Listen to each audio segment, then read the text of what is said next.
Le jeune Kyle Farishian, 18 ans, et sa sœur Kestine sont des gamers invétérés. On jouait souvent à la Xbox ensemble. On faisait aussi du vélo. On a fait les 400 coups tous les deux. C'était lui le meneur, et il ne se gênait pas pour me le rappeler. Il était dingue de jeux vidéo. Il adorait la technologie, les téléphones portables, les trucs de ce genre. Il était d'un naturel très doux. Il aimait rire, jouer et s'amuser. On a toujours été très soudés. C'était un bon garçon. C'était quelqu'un de très sympa, même à l'adolescence. C'était un chouette gamin, vraiment très chouette. Kyle passe ses week-ends avec sa mère et sa sœur à Lake Placid. Le reste du temps, il vit avec son père à Punta Gorda, à 80 km de là. Je n'aimais pas quand Kyle n'était pas là. Je savais que je pouvais toujours compter sur lui pour me rassurer et pour me dire que tout irait bien. C'était quelqu'un de très réconfortant. On s'amusait bien avec lui.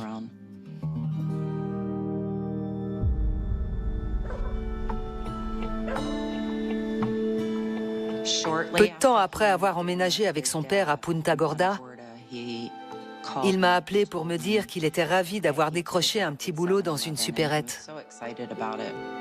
Il pouvait travailler de nuit et éviter le contact avec les gens. C'était quelqu'un de très timide. On n'était pas inquiet pour son avenir. Il avait l'air motivé et décidé à prendre sa vie en main. Il était promis un bel avenir.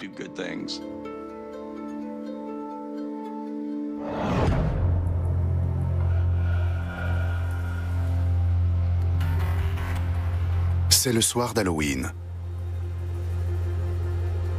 Kyle vient de quitter son domicile pour entamer son service de nuit.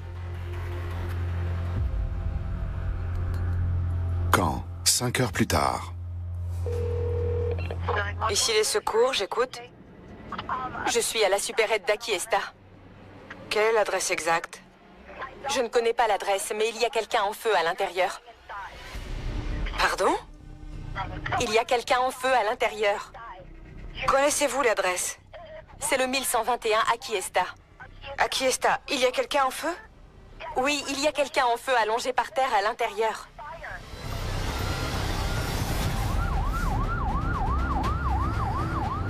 Le camion 3 est le premier à être arrivé sur les lieux. Ils ont signalé qu'il faisait sombre et qu'il y avait plein de fumée. C'était la nuit d'Halloween, alors ça nous a semblé un peu étrange. On a d'abord pensé à un canular. mais il ne s'agit pas d'un canular. Une fois la fumée dissipée, les pompiers découvrent un corps. J'ai vu un corps allongé devant le comptoir. Il était recouvert de brûlures et on pouvait voir du sang à proximité. C'était une scène vraiment horrible. C'est tellement inhabituel dans une petite ville comme la nôtre.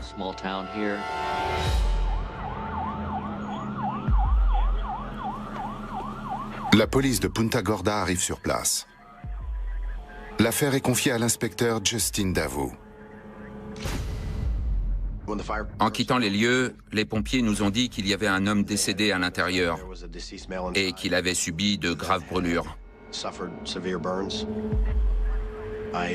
J'ai marqué un temps d'arrêt. Ce n'est pas le genre de choses qui arrive à Punta Gorda. Alors j'ai d'abord pensé à une erreur. Ça ne pouvait pas être vrai. On a traversé la réserve et on s'est dirigé vers la porte d'entrée. Il y avait un jeune homme allongé par terre. Il présentait de graves brûlures sur la majeure partie du corps. La victime était manifestement un employé du magasin. Il y avait une grande quantité de sang autour de lui et sur lui. Les inspecteurs ont d'abord du mal à comprendre la scène devant leurs yeux.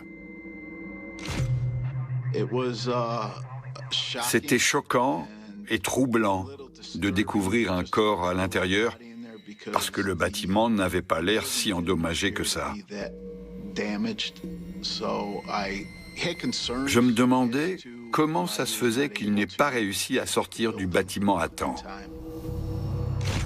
C'est alors que des détails horribles émergent. L'homme présente une blessure par balle à la tête. C'était un sacré coup dur. Les autres policiers sur les lieux étaient sous le choc.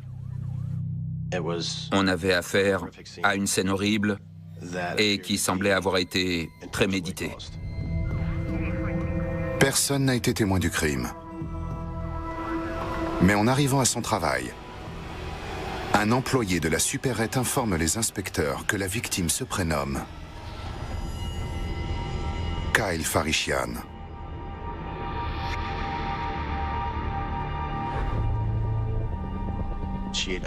L'employé a tenté de contacter Kyle parce qu'en arrivant, elle a vu qu'il y avait un incendie à l'intérieur du magasin. Elle a appelé sur le téléphone de Kyle, mais elle n'a pas obtenu de réponse. Elle a ensuite voulu appeler les secours, mais c'est là qu'elle a entendu les sirènes. Elle a compris que quelqu'un les avait déjà prévenus. Elle a vu un SUV quitter le parking.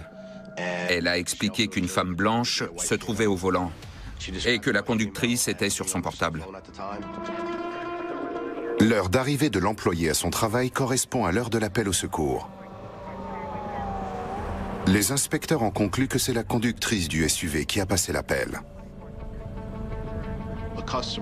La cliente a appelé les secours et a ensuite quitté les lieux. C'est toujours suspect de quitter les lieux d'un crime potentiel. La police tient sa première piste. Des agents ont pour mission de retrouver la personne qui a appelé les secours. Pendant ce temps, les inspecteurs sur place parcourent le magasin à la recherche d'indices permettant d'expliquer ce qui s'est passé. L'intérieur de la supérette avait été sérieusement endommagé par la fumée, surtout au niveau de la caisse. Il y avait de l'eau par terre parce qu'il avait fallu éteindre le feu. Les flammes étaient circonscrites devant le comptoir et vers la porte d'entrée du magasin. Il y avait des caméras de surveillance au plafond, mais elles avaient subi de graves dégâts à cause de la fumée. Pour retrouver le meurtrier de Kyle, la police compte sur les images de surveillance de l'intérieur du magasin. Mais elles ne sont peut-être pas récupérables. Si le feu s'était propagé là où se trouve l'enregistreur vidéo, on aurait pu perdre toutes les preuves. Bien que l'enregistreur vidéo n'ait pas été endommagé par les flammes, la fumée pourrait avoir abîmé les circuits électroniques. Ils ont récupéré le disque dur, le moniteur et ont tout rapporté au poste de police. Par chance, les images sont intactes. L'enregistreur fonctionnait encore, mais je ne savais pas ce que les images donneraient à cause du feu. Les caméras de vidéosurveillance allaient nous permettre de savoir ce qui s'était réellement passé. Bon, jetons-y un œil.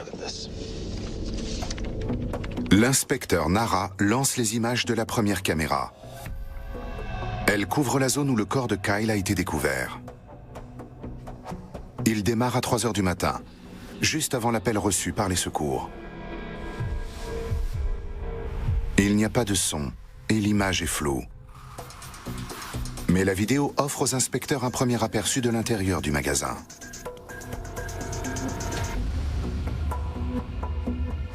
C'est lui. Les images montraient Kyle en train de travailler à l'arrière du magasin. Zoom dessus. Quelque chose semble avoir attiré son attention. On voit alors Kyle marcher dans l'allée principale près de la caisse et se diriger vers le fond du magasin. Alors qu'il arrive à la 3e allée,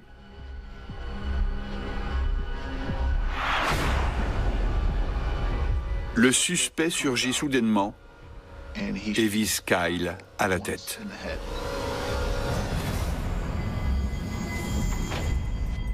Il se penche au-dessus de lui et, comme pour une exécution,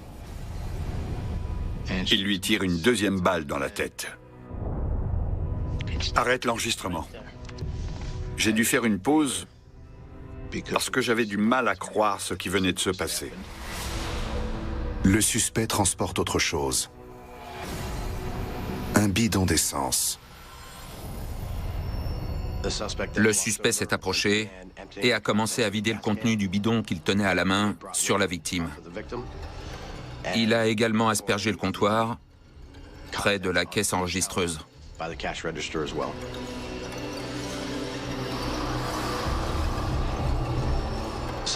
Le suspect s'est ensuite dirigé vers la caisse et a pris un briquet sur le présentoir.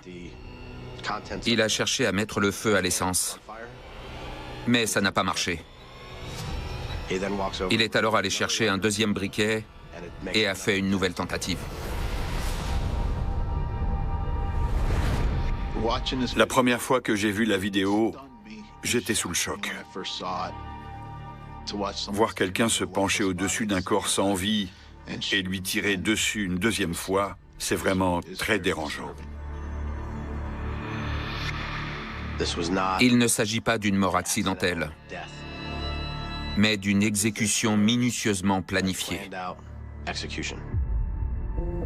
La qualité de l'image est trop mauvaise pour distinguer les détails. Et le suspect a le visage masqué. T'as un autre angle? Une 2e caméra est placée au fond du magasin. Les policiers la lancent, espérant pouvoir identifier le tueur. La qualité de l'image est meilleure, et il y a du son.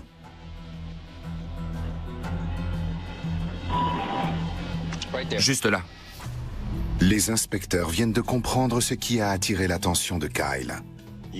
On entend le carillon de la porte d'entrée, indiquant que quelqu'un vient de pénétrer dans le magasin. Il s'agit d'une caméra équipée d'un détecteur de mouvement. Ce n'est pas comme une caméra de vidéosurveillance qui filme tout.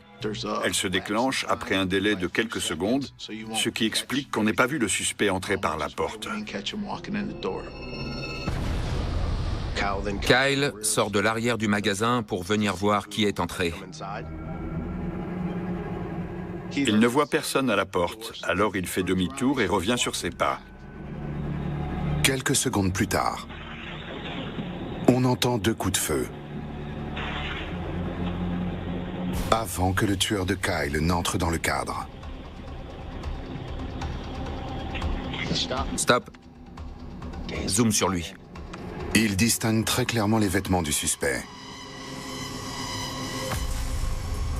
Des bottines, un pantalon avec un motif ressemblant à du camouflage, mais pas un camouflage vert classique. On aurait dit un camouflage noir ou gris. Le suspect portait un sweatshirt zippé jusqu'en haut avec une capuche, un masque et des gants en latex. Le suspect semblait maigre. Même avec tous ses vêtements, il n'avait pas l'air gros du tout. Arrête et reviens un peu en arrière. Zoom sur lui.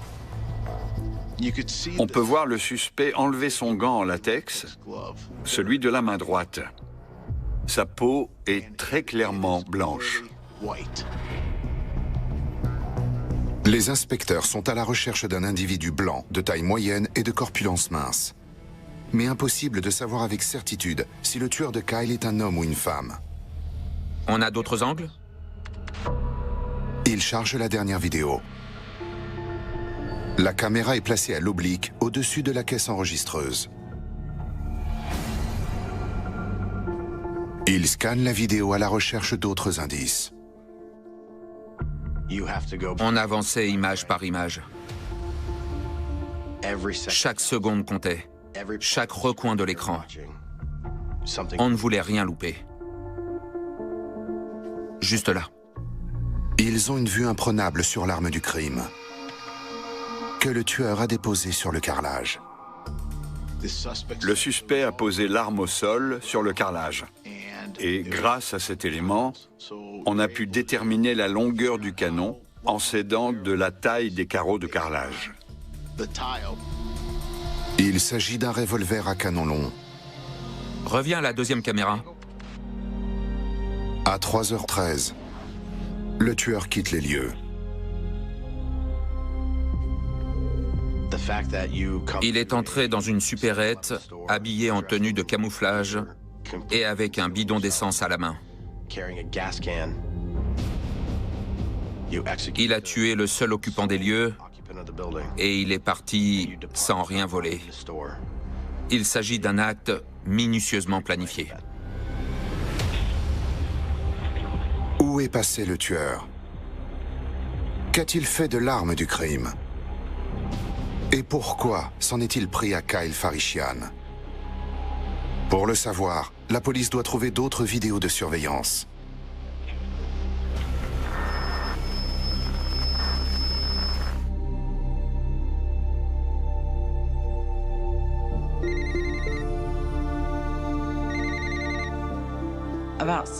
Vers 7 h du matin, le 1er novembre, j'ai vu que j'avais un appel en absence de mon ex-mari. Je l'ai rappelé. Et je me suis mise à hurler.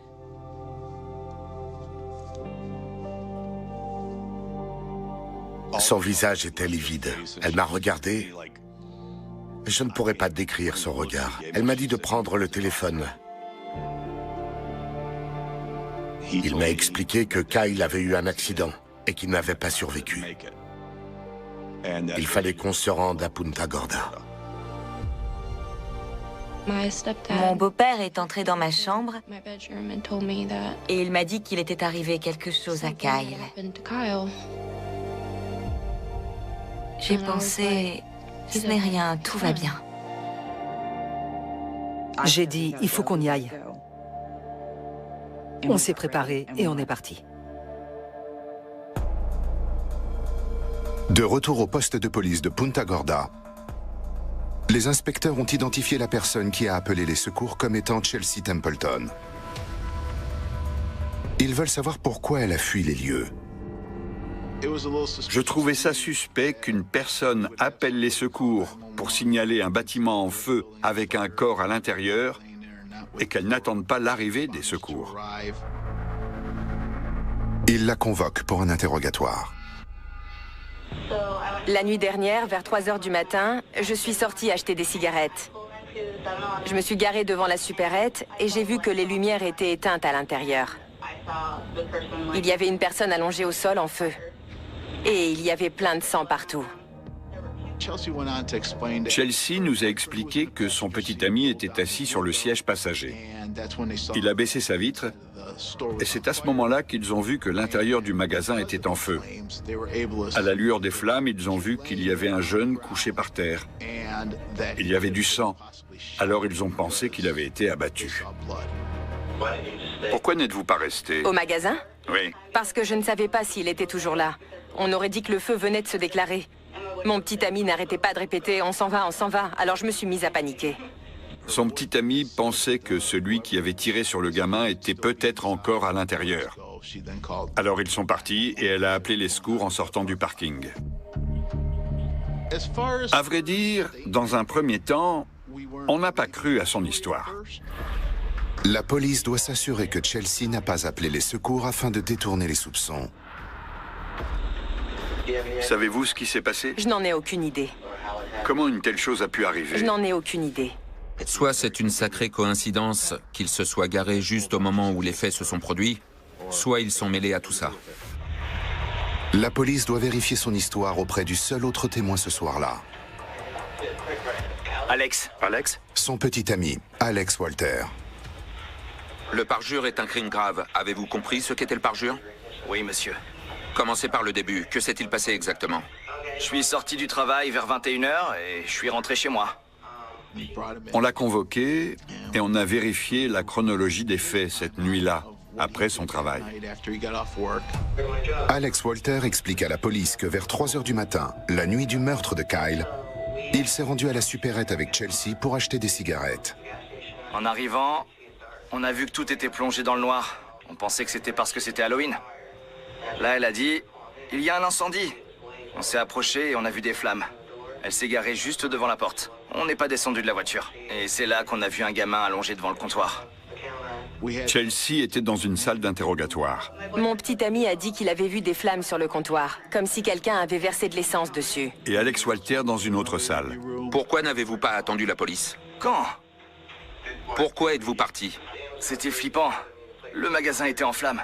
D'accord. Quand l'un disait quelque chose, on se le faisait confirmer par l'autre. Pourquoi n'êtes-vous pas resté? On aurait dit que le feu venait de se déclarer. Alex m'a dit, on ferait mieux d'y aller. Le type est peut-être encore là. Alex et Chelsea informent les inspecteurs qu'après avoir quitté la supérette, On est allé à Circle K. ils se sont rendus dans une autre supérette sur Akiesta pour acheter leurs cigarettes. Des policiers sont dépêchés sur place afin de vérifier leur histoire. Au poste de police, les techniciens scientifiques examinent la voiture de Chelsea Templeton à la recherche d'indices pouvant les relier au meurtre de Kyle. En fouillant le véhicule de Chelsea, on a découvert plusieurs briquets. Pour la police, ces briquets pourraient être la preuve que le couple se trouvait à l'intérieur de la supérette. On a photographié les briquets. On voulait savoir si les briquets retrouvés dans la voiture correspondaient à ceux utilisés pour allumer le feu dans le magasin. On a pu déterminer, grâce aux photos, que les briquets ne correspondaient pas. Pendant ce temps, les inspecteurs continuent à interroger Alex Walter. Je vous l'ai déjà dit, on est reparti après. Je cherche simplement à savoir... J'essaye d'expliquer les choses le mieux possible, je vous assure. Il remarque alors un détail crucial. Alex Walter était couvert de tatouages, dont un sur sa main droite, qui allait du poignet jusqu'aux jointures. Attendez une seconde.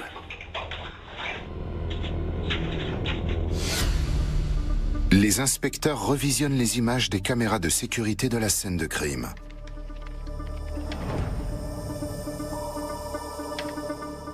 La vidéo de la supérette montre le suspect retirant un de ses gants pour se servir du briquet. Il n'y a pas de tatouage visible sur la main du suspect. Ce n'est pas Alex Walter. Mais les policiers doivent encore exclure Chelsea. Chelsea a expliqué s'être garée sur le parking, juste devant la porte d'entrée. Elle s'est mise parallèle au bâtiment. Voyant ce qui se passait à l'intérieur, elle a appelé les secours et elle est repartie. Les inspecteurs scrutent à nouveau les images de vidéosurveillance. Le suspect fuit la scène à 3h13 du matin. Puis, 2 minutes plus tard, Juste là. Reviens un peu en arrière.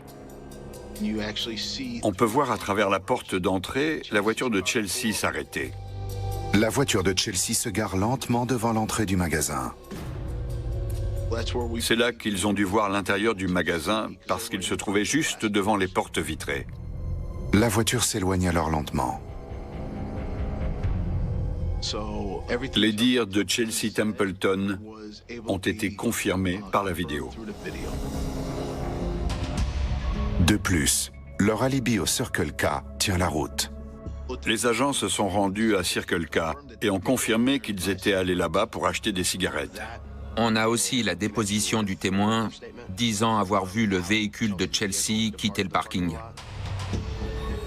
Elle n'aurait pas eu suffisamment de temps entre son arrivée et son départ pour commettre le crime. Chelsea Templeton et Alex Walter sont lavés de tout soupçon.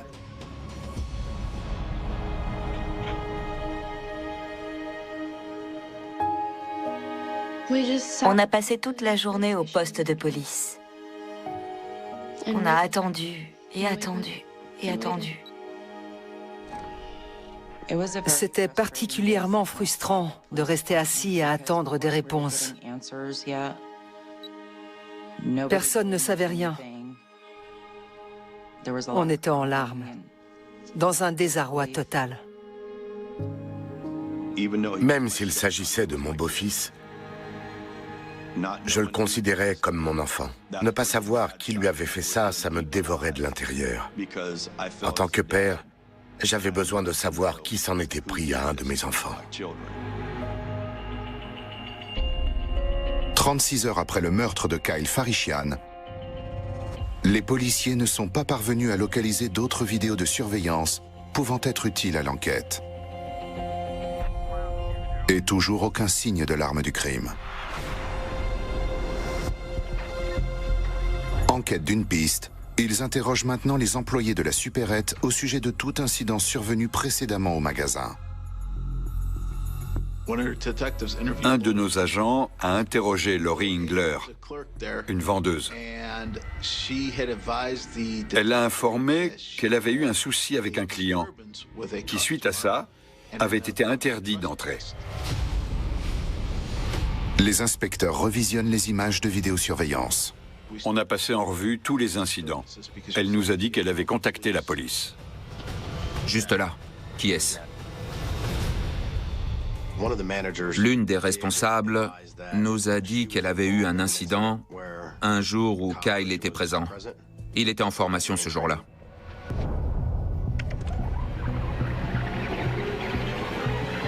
Juste là, qui est-ce?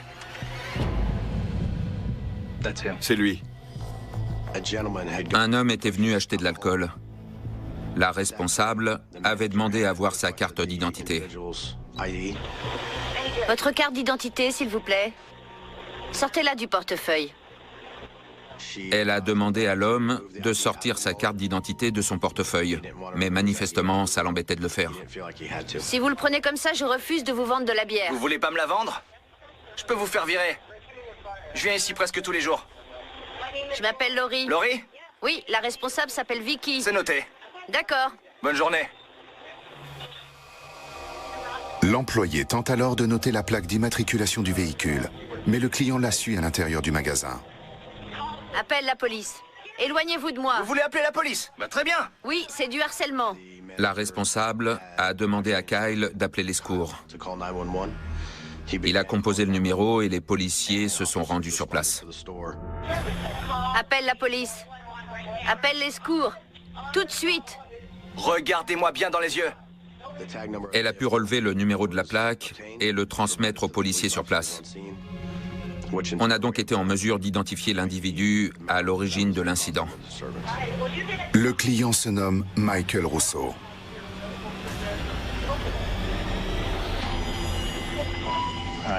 Voyons la deuxième vidéo. Très bien. Le 15 septembre 2015, Laurie Engler est de service aux côtés d'une autre employée. À 13h12, Michael Russo entre dans le magasin. Maria, ce jeune homme a interdiction d'entrer dans le magasin. Il se présente devant le comptoir avec une caisse de bière. Non, il n'a pas le droit d'être ici. Laurie Engler a dit à l'employé qu'il n'avait pas le droit d'être ici et qu'il ne fallait pas lui vendre de la bière. Maria ne lui vend rien. Il n'a rien à faire ici. Non, c'est vous qui méritez d'être viré. Il finit quand même par acheter la bière et s'en va. Laurie Engler appelle la police et le suit à l'extérieur. Devant le magasin, Michael Russo semble menacer l'employé au volant de sa voiture. Reviens en arrière. Il a failli percuter Laurie Engler. Il la loupe de peu. Et puis s'en va.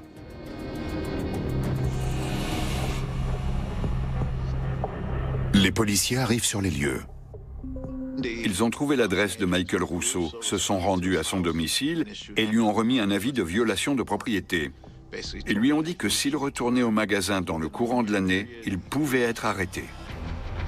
Les inspecteurs disposent désormais d'un suspect avec un mobile possible. La vengeance. On a visionné les vidéosurveillances des 2 incidents impliquant Michael Russo à la supérette, ainsi que les images de l'homicide. Ils scannent les vidéos, étudiant l'attitude de Michael Russo afin de la comparer à celle du tueur de Kyle. Regarde bien. Michael Russo et le suspect des images de vidéosurveillance de l'homicide avaient la même démarche, la même attitude. Et il habite juste à côté. Alors il a très bien pu se rendre là-bas à pied. La police obtient un mandat de perquisition de son domicile.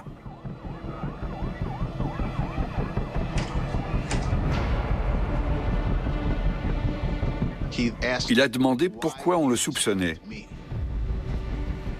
Ça nous a surpris, parce qu'à aucun moment il n'a dit qu'il était innocent ou qu'il ne se trouvait pas là-bas. La police découvre une grande quantité d'armes au domicile de Michael Russo. J'ai fouillé la chambre principale et j'ai découvert un coffre à armes à feu. J'ai aussi trouvé plusieurs boîtes de munitions. Il y avait aussi une arme de poing, un pistolet semi-automatique sur la table de nuit, un fusil d'assaut AR-15 chargé dans la salle de bain. La police découvre également une boîte de gants en latex intacte de la même couleur que ceux portés par le tueur. Mais il n'y a aucune trace du revolver à canon long. La fouille du garage ne fait qu'accroître leurs soupçons.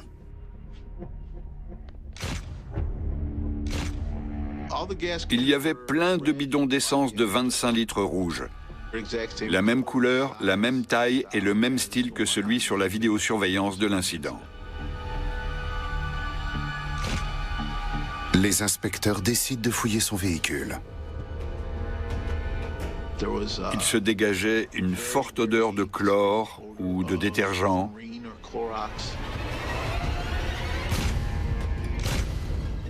Et on a découvert ce qui ressemblait à des traces de sang.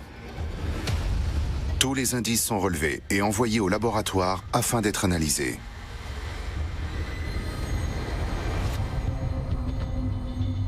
Malgré la perquisition au domicile de Russo, les inspecteurs ne sont toujours pas parvenus à localiser l'arme du crime.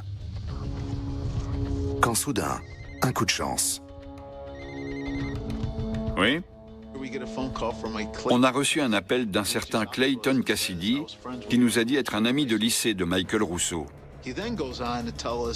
Il nous a ensuite expliqué que Michael lui avait demandé d'acheter un vieux pistolet de calibre 22. Il a donc acheté un revolver Rom de calibre 22 pour lui. On a regardé des photos de revolver Rom de calibre 22 et elles étaient très semblables au pistolet qui avait servi dans la vidéo.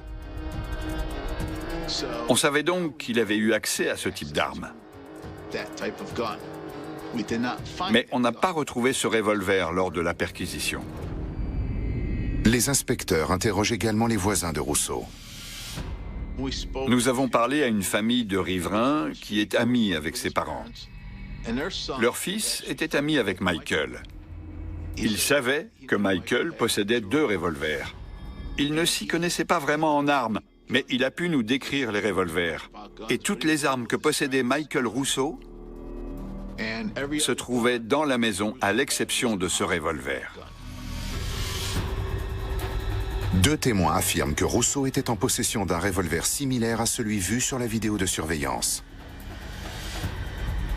Les inspecteurs sont convaincus d'être sur la bonne piste. C'était un grand pas en avant dans notre enquête. Mais ce n'est pas ça qui nous ramènera Kyle. Une semaine après le meurtre de Kyle, sa famille attend toujours des réponses. Je n'arrivais pas à y croire. Je savais qu'il n'était plus là, mais j'espérais quand même un signe de lui. Chaque jour, j'espère avoir de ses nouvelles, même si au fond de moi, je sais que c'est impossible. On était une famille unie et très soudée. Depuis le coup de téléphone de ce dimanche matin, tout a volé en éclats. Tout a été réduit à néant. On a dû mettre mon frère en terre. C'était horrible. Un vrai cauchemar.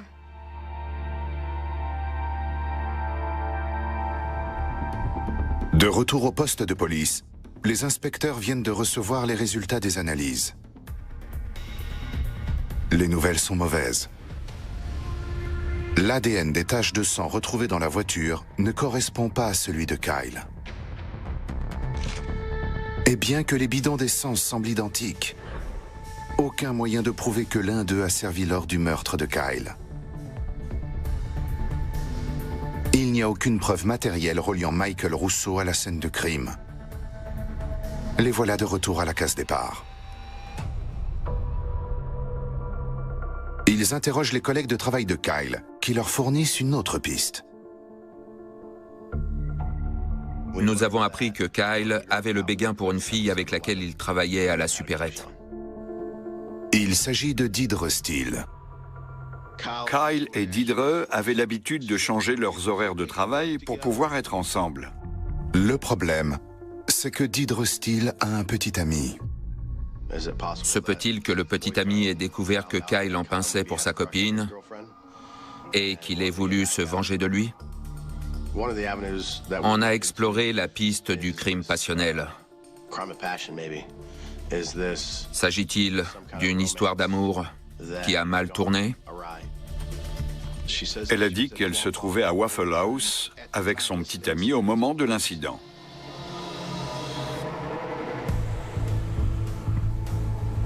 Les inspecteurs se rendent à la gaufrerie située sur John Sloop Road. Elle est équipée de caméras de sécurité. Arrivés sur place, ils visionnent les images dans l'espoir que les caméras de sécurité leur permettront de coincer le meurtrier de Kyle. On pensait que, peut-être, son petit ami avait découvert qu'il en pinçait pour elle et qu'il avait voulu se venger. À 2h38 du matin, ils identifient Deidre Steele. Deidre entre avec son petit ami et s'assoit. Après avoir commandé à manger, ils vont tous les deux aux toilettes. Ils reviennent manger. Il n'y a aucune sortie par laquelle ils auraient pu s'éclipser. Pour sortir, ils devaient emprunter la porte de devant et on sait qu'ils ne l'ont pas fait.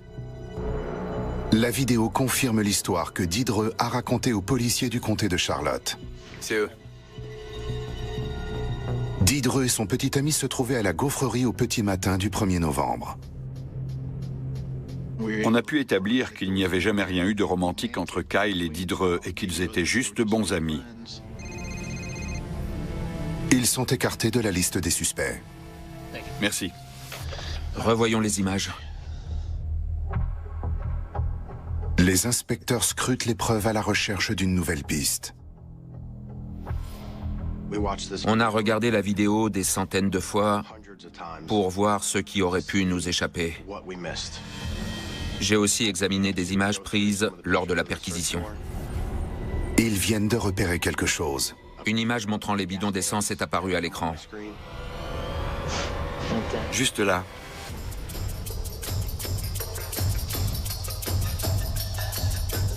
Zoom sur l'image. Juste là. Qu'est-ce que c'est? J'ai remarqué ce qui ressemblait à 2 ou 3 taches de peinture sur la poignée d'un des bidons d'essence. C'est intéressant. On n'avait pas fait attention aux taches sur la poignée parce que ça nous avait semblé sans importance à l'époque. Voyons ça. On a revisionné la vidéo de surveillance et on a regardé le bidon image par image. Juste là. On a réussi à repérer les taches sur le bidon d'essence. Elles étaient semblables, sinon identiques, aux taches sur le bidon d'essence dans le garage de Michael Russo. Voilà ce qu'on recherchait. Il ne faisait aucun doute dans mon esprit ou dans celui de quiconque qu'il s'agissait bien du bidon aperçu dans la vidéo. Nous avons estimé qu'on disposait d'assez de preuves pour procéder à une arrestation. Une équipe du SWAT se rend au domicile de Russo.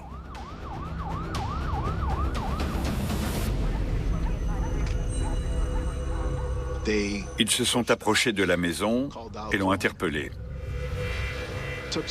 Ça a pris du temps, mais ils sont parvenus à le faire sortir de la maison et à lui passer les menottes. Il ne fait aucun doute pour moi que Michael Russo est la personne qui a tué Kyle Farishian. En rassemblant toutes les preuves, les inspecteurs pensent pouvoir reconstituer ce qui s'est passé. Si vous le prenez comme ça, je refuse de vous vendre de la bière. Je peux vous faire virer. Je viens ici presque tous les jours. Michael Russo nourrit des griefs contre les employés de la supérette où il est désormais interdit d'entrer. Appelle la police. Éloignez-vous de moi. Vous voulez appeler la police? Bah très bien. Oui, c'est du harcèlement. Je peux vous faire virer. Le soir d'Halloween, Russo tient enfin sa revanche. Il est déterminé à tuer quiconque travaille à la supérette. Sachant que le magasin est équipé de caméras de sécurité, il couvre son visage et enfile des gants afin de masquer son identité. À l'intérieur du magasin, Kyle Farishian a le malheur de travailler ce soir-là.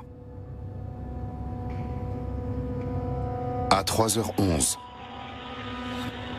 Russo entre.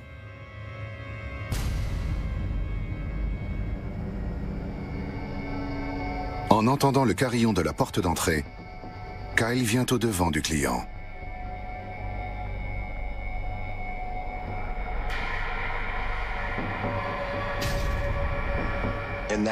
Kyle n'avait pas la moindre chance. Michael Russo est sorti de l'allée et Kyle s'est retrouvé avec une arme pointée sur son visage. Russo tire 2 fois à bout portant dans la tête de Kyle. Il allume ensuite un incendie afin de détruire toutes les preuves. Tirer à 2 reprises dans la tête de quelqu'un et lui mettre le feu alors qu'il est peut-être encore en vie, on ne fait pas plus barbare que ça. Ce n'est pas une personne ordinaire qui a commis ce crime. On a affaire à un monstre. Le procès de Michael Russo débute le 30 mai 2017. Un seul élément ne nous aurait pas permis de le faire condamner, mais on disposait d'une accumulation de preuves indirectes. Les mêmes bidons d'essence, une personne avec la même démarche, le même poids et la même taille. Quelle est la probabilité d'une telle coïncidence? Russo est reconnu coupable et condamné à la prison à perpétuité pour meurtre, ainsi que 30 années supplémentaires pour incendie volontaire.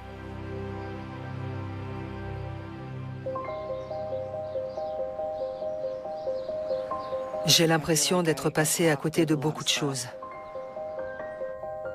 Je n'ai pas pu le voir se marier, avoir des enfants. Il était si jeune. 18 ans, c'est tellement jeune. Sa vie ne faisait que commencer.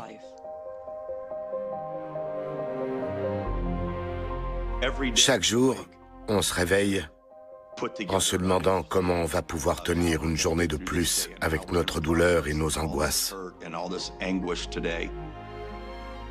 On doit apprendre à vivre avec. Je ne peux plus lui parler. Je ne peux plus le voir. C'est dur de se dire qu'il est parti à jamais.